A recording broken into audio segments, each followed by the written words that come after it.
At 17 years old, Ethan attended his own funeral.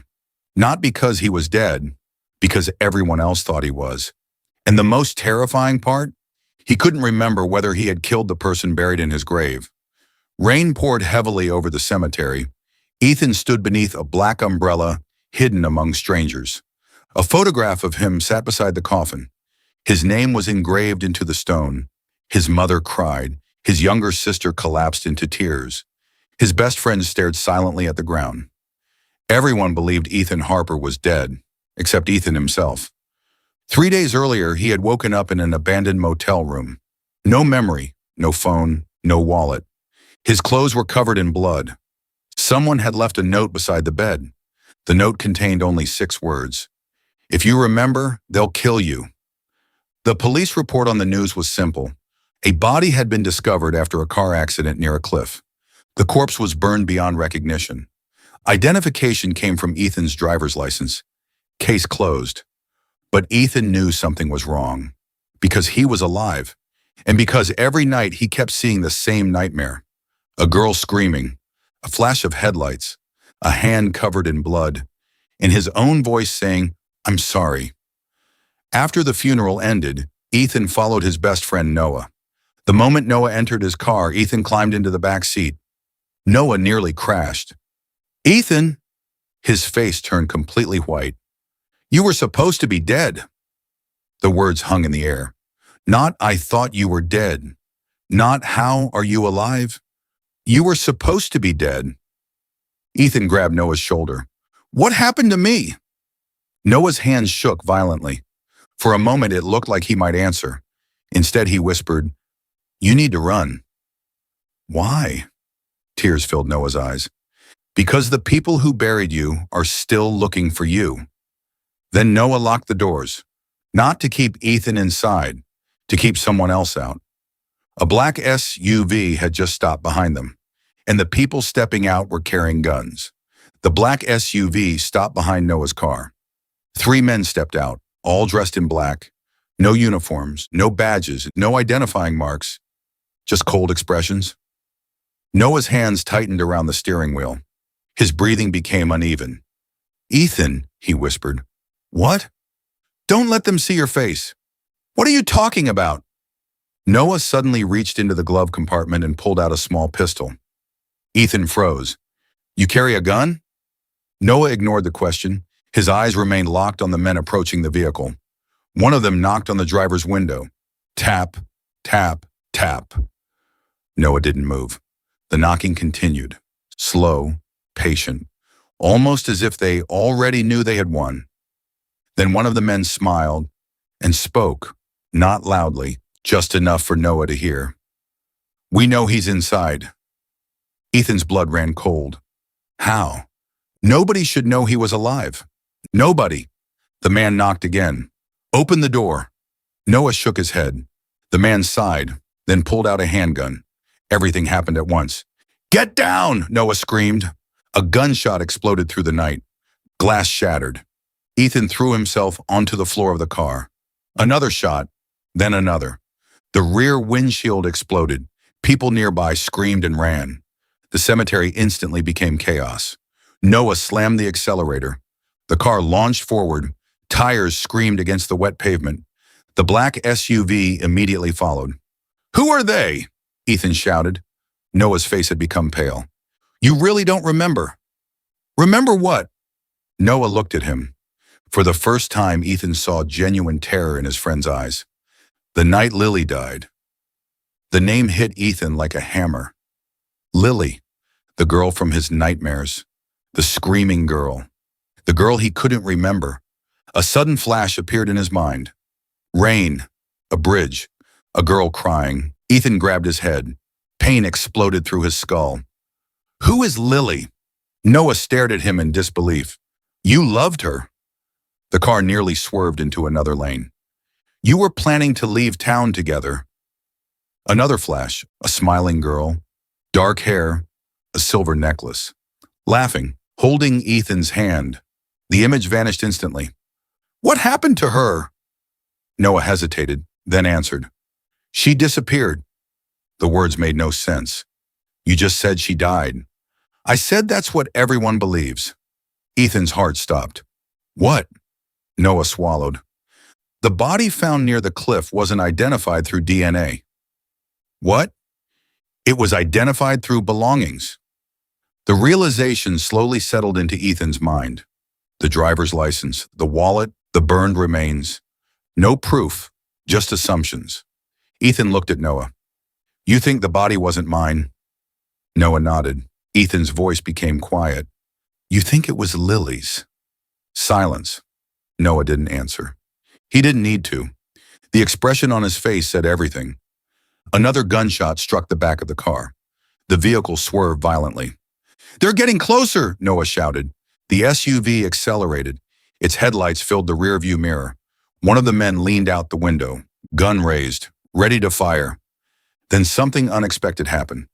A truck suddenly appeared from a side road. The SUV slammed directly into it. The impact sounded like an explosion. Metal twisted, glass shattered.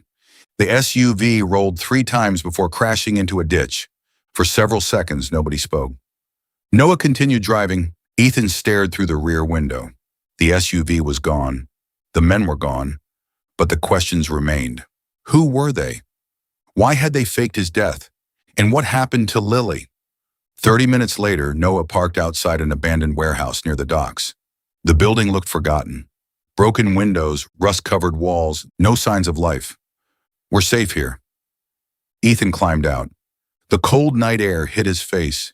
His head still hurt from the flashes of memory. Inside the warehouse, Noah led him toward a small office hidden in the back. The room contained old furniture, a desk, a couch, and dozens of photographs pinned to a wall. Ethan stopped breathing. Every photograph was of him. Pictures from school, pictures from restaurants, pictures taken through windows, pictures taken from long distances. Someone had been watching him for years. What is this? Noah looked away. Ethan, what is this? Noah finally answered. They started monitoring you when you were 12. The room suddenly felt smaller. Who? Noah hesitated, then spoke 2 words. Project Lazarus. Ethan had never heard the name before, but somehow it sounded familiar, too familiar, as if it had been buried somewhere deep inside his mind. Noah opened a desk drawer. Inside was a thick file, hundreds of pages, medical reports, photographs, handwritten notes. The first page contained a picture of Ethan at age 7. Beneath it were words that made his blood freeze. Subject E17. Status, memory reset. Successful observation. Subject continues to show no recollection of Incident 0. Recommended action, maintain surveillance. Terminate if memories return. Ethan stared at the page. His hands trembled. What is Incident 0? Noah looked directly into his eyes, and for the first time since seeing him alive, Noah seemed afraid of Ethan. Not for Ethan, of him. You really don't remember. Remember what? Noah took a deep breath, then whispered, the night your entire family died. Ethan felt the world stop. His family wasn't dead. His mother was alive. His sister was alive. He had seen them at the funeral, hadn't he? Noah slowly shook his head. No, Ethan. His voice barely rose above a whisper. The people you saw at your funeral, they weren't your family. They were actors. The people you saw at your funeral, they weren't your family. They were actors. For several seconds, Ethan simply stared at Noah, waiting for him to laugh, waiting for him to say it was a joke. He never did. What are you talking about? Noah slid a photograph across the desk. Ethan picked it up. The image showed a woman standing beside a black sedan. She looked exactly like his mother. Same face, same smile, same eyes. But beneath the picture was a name he had never seen before. Margaret Reedage, 42, occupation. Actress. Ethan's hands began shaking. No. Noah handed him another file. A teenage girl, the same girl he thought was his sister. Another name, another identity, another actor. No! The room started spinning. No, that's impossible. Noah didn't argue. Instead, he opened a laptop. A video file appeared on the screen. Date 3 days ago. The day of Ethan's funeral. The video showed the cemetery, the fake mother, the fake sister, the fake mourners. Then, after the funeral ended, they all climbed into the same bus, laughing, talking, checking their phones, like co-workers finishing a shift. Ethan felt sick. His entire life had just cracked apart. If they aren't my family, his voice trembled, then where is my real family? Noah looked away. You don't have one. Silence. What? Noah swallowed. Not anymore. Ethan slammed his fist onto the desk. You keep speaking in riddles. His voice echoed through the warehouse. Tell me the truth. Noah looked exhausted, like someone carrying a burden for years. Finally, he nodded. Fine. He reached into the file, pulled out a yellowed newspaper clipping. The date was 10 years old. The headline read, Local family found dead in mysterious house fire. Ethan's eyes moved down the page, then stopped. A family photograph. A man, a woman, a little girl, and a young boy. The young boy was Ethan. The article claimed everyone inside the house had died, including Ethan. His heart skipped a beat. That's impossible. I know. I survived. No. Noah's face turned pale. That's the problem. Rain hammered against the warehouse roof. Neither of them spoke. The silence felt heavy, dangerous. Finally, Ethan looked up. What really happened that night? Noah hesitated, then answered. Nobody knows. The fire started at exactly 2:17 a.m. The police arrived 8 minutes later. The house was completely engulfed. They found 4 bodies. Ethan frowned. 4? Noah nodded. Your father, your mother, your sister, and... He stopped. And what? Noah's voice dropped. A 4th body nobody could identify. Ethan felt cold. What happened to me? That's where things get strange. Noah opened another document. The police report says you were never found. Ethan blinked. What? The report says there was no trace of you. No remains, no DNA, nothing. Ethan stared. Then, how am I here? Noah slowly leaned forward. Because 24 hours after the fire, you appeared. Ethan's stomach dropped. Appeared? Noah nodded. On a highway, walking barefoot, wearing burned clothes, no injuries, no memories, no explanation. A chill ran down Ethan's spine. That's impossible. It gets worse. Noah opened another page. Ethan immediately wished he hadn't. The photograph showed a hospital room. A young Ethan sat on a bed. Doctors surrounded him. Police officers stood nearby. The timestamp was 10 years old, the day after the fire. But that wasn't what scared Ethan. What scared him was the expression on his own face. He wasn't crying. He wasn't scared. He wasn't confused. He was smiling. A cold knot formed in Ethan's stomach. Why am I smiling? Noah said nothing. Instead, he handed over another report, Psychological Evaluation. Ethan read the highlighted section. His blood turned to ice. Subject repeatedly claims the fire never happened. Subject insists his family is still inside the walls. Subject exhibits no emotional response to discussion of deceased relatives. Subject repeatedly asks investigators the same question. The report ended there. Ethan looked up. What question? Noah whispered the answer. Did they hear them screaming? The warehouse suddenly felt freezing. A memory flashed. A hallway, smoke, a locked door, tiny hands pounding from the other side, someone screaming his name. Then darkness. Ethan staggered backward, his vision blurred. Another flash. This time, clearer. A voice. A man's voice, whispering directly into his ear. The words sent terror through his body. Don't worry, Ethan. After tonight, you'll forget everything. Ethan gasped. The memory vanished. His chest rose and fell rapidly. Noah immediately noticed. What did you see? Ethan stared at the floor. For the first time, genuine fear entered his heart. Because that voice, he recognized it. Somehow, deep inside, he knew it, and he knew something else. The voice didn't belong to his father, or a police officer, or a stranger. It belonged to someone he trusted, someone close, someone who had been part of his life for years, someone who might still be watching him. Suddenly, a loud metallic crash echoed from outside. Both men froze. Another crash. Then another. Someone was inside the warehouse. Noah instantly grabbed his pistol, his face drained of color. No? What? They found us. The office lights suddenly shut off. Darkness swallowed the room. A single red emergency light flickered alive in the hallway. Footsteps echoed through the building. Slow, heavy, deliberate. Clang, clang. Whoever was coming wasn't hiding. They wanted Ethan to hear them. They wanted him afraid. The footsteps stopped directly outside the office door. Silence. Then a voice came from the darkness. Calm. Familiar. And impossible. Ethan. His blood froze, because he knew that voice. He had heard it his entire childhood. The voice spoke again. Open the door. Ethan's hands trembled. Noah looked horrified, because the voice belonged to someone who should have been dead for 10 years. The voice belonged to Ethan's father. The voice came again. Ethan. Silence filled the office. Noah's grip tightened around the pistol. His knuckles turned white. Ethan, do not open that door. The voice outside laughed softly.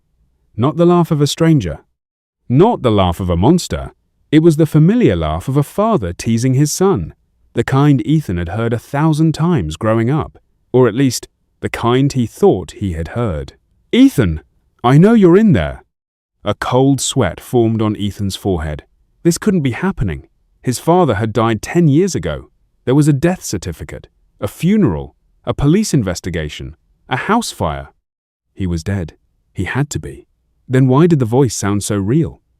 Noah slowly backed away from the door. His face looked terrified.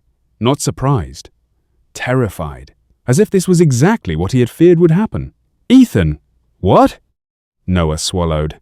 If that's really him. His voice cracked. We're already too late. The office door suddenly rattled. Once, twice, 3 times.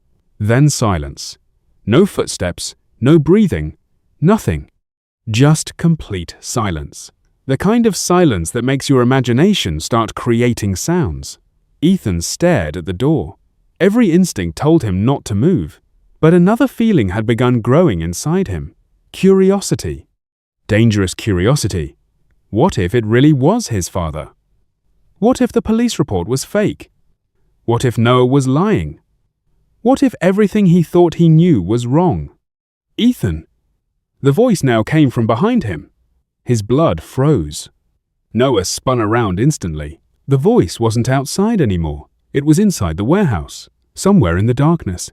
Moving, watching, waiting. The red emergency light flickered. For half a second, Ethan saw a silhouette at the end of the hallway.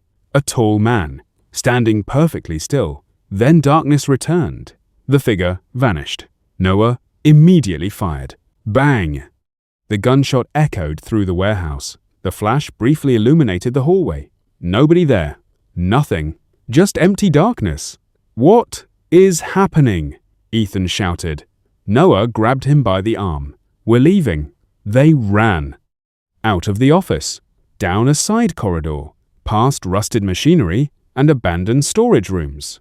Their footsteps echoed through the building, but another set of footsteps echoed behind them. Slow, unhurried, always the same distance away. Never closer, never farther, just following. Ethan looked over his shoulder. Nothing. Darkness. Yet he could still hear them. Step. A hunter following wounded prey. They reached a metal exit door. Noah pushed it open. The cold night air hit their faces. Both of them sprinted toward Noah's car. Rain poured from the sky. Thunder rumbled in the distance. They were halfway there when Ethan stopped. A memory hit him like a truck. A rainy night. A road. A bridge. Lily standing beside him, crying, shaking, terrified. She was holding a folder. A thick folder filled with documents. Look at me, Ethan. Her voice trembled. They lied to you. What? They lied about everything. Ethan, your family didn't die in a fire. The memory suddenly cut out. Gone. Vanished. Like a television losing signal. Ethan! Noah's voice pulled him back. What are you doing? Ethan blinked. The parking lot returned. The rain returned. Reality returned. But now he knew one thing. Lily had known the truth. Whatever happened to her, whatever made her disappear, it was connected. They jumped into the car. Noah started the engine. The headlights illuminated the warehouse entrance. And both men froze.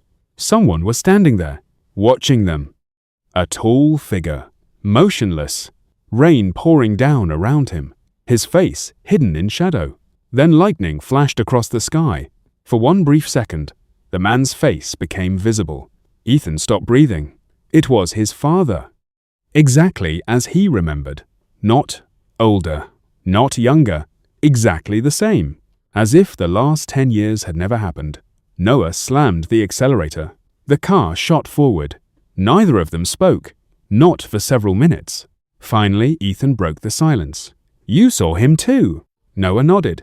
You saw his face. Another nod. Ethan looked out the window. His thoughts were spiraling. A dead man was following him. His childhood memories were returning. His family might never have died. And, somewhere in the middle of all of it, Lily had vanished. Then Noah spoke. Ethan! What? There was something I never told you. Ethan laughed bitterly. Of course there was.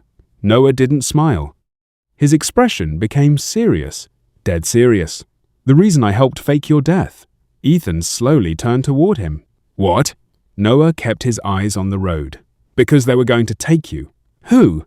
Noah hesitated, then answered. The Foundation. The name meant nothing to Ethan, yet somehow it sounded familiar. Too familiar. Like Project Lazarus. Like Incident Zero. Like a memory trying to claw its way out. What is the Foundation? Noah's face darkened. The people who created you. The world seemed to stop. What? Noah finally looked at him, his eyes filled with guilt. Ethan, you're not supposed to exist. Before Ethan could respond, Noah's phone rang. Both of them looked at the screen. Unknown number. The phone continued ringing. Once, twice, 3 times. Finally, Noah answered. Neither of them spoke. A voice came through the speaker. A woman's voice. Weak, breathing heavily, as if she had been running. As if she was terrified. The moment Ethan heard it, his heart nearly stopped, because he recognized it instantly. After all these years, after all these nightmares, he would recognize it anywhere. It was Lily, and she sounded terrified. Ethan! Static crackled. Then her voice returned, barely a whisper. They know you're awake. Ethan's blood ran cold. What? You have to remember. Lily, where are you? A long pause. Then came the words that changed everything. Ethan, you were never the survivor. Thunder exploded outside. Lily's voice trembled. You were the reason nobody survived. The call disconnected. Silence filled the car. Neither Ethan nor Noah spoke, because deep inside, for the first time, Ethan was beginning to fear that Lily might be telling the truth. You were the reason nobody survived. The call ended, the screen went dark, and only the sound of rain filled the car. Ethan stared at the phone, his mind refusing to process what he had just heard. Lily was alive after 10 years. But what frightened him were her words, replaying endlessly in his head. You were the reason nobody survived. Noah finally spoke, sounding unconvinced. She's lying. You don't believe that, Ethan noted. Noah tightened his jaw. I don't know what to believe anymore. As the road ahead disappeared into darkness, neither noticed the black sedan following them. Ethan leaned back, trying to think, remember, and understand. Instead, a memory surfaced, stronger and clearer than before. He couldn't stop it. 10 years ago, the night of the fire, a smoke-filled hallway, intense heat, and endless screams. His sister crying, his mother shouting his name, and his father pounding on a locked door. Then, something impossible. The fire wasn't spreading naturally. It was moving, crawling, like it was alive, like it was searching, like it wanted something. Someone. Young Ethan stood in the middle of the hallway, watching. Not running, not crying, watching, and smiling. The memory shattered. Ethan gasped. No. Noah immediately looked at him. What happened? Ethan couldn't answer. Because for the first time, the smiling boy in the memory didn't feel unfamiliar. It felt like him. The black sedan behind them accelerated. Meanwhile, 20 miles away, in an abandoned church hidden deep in the woods, a woman sat alone. Her hands were shaking. Blood stained her jacket. A cracked phone lay beside her. She looked exhausted, terrified, and hunted. Lily stared at a 3-day-old photograph of Ethan taken at his own funeral. They found him, a voice said behind her. Lily instantly reached for a knife as a tired-looking man with gray hair and a dark coat stepped from the shadows. It was Agent Cole, a former investigator and Foundation employee who had helped her stay hidden for 10 years, and a former liar. They know he's awake. Cole nodded. I know. Lily looked down. Fear filled her eyes. Then it's starting again.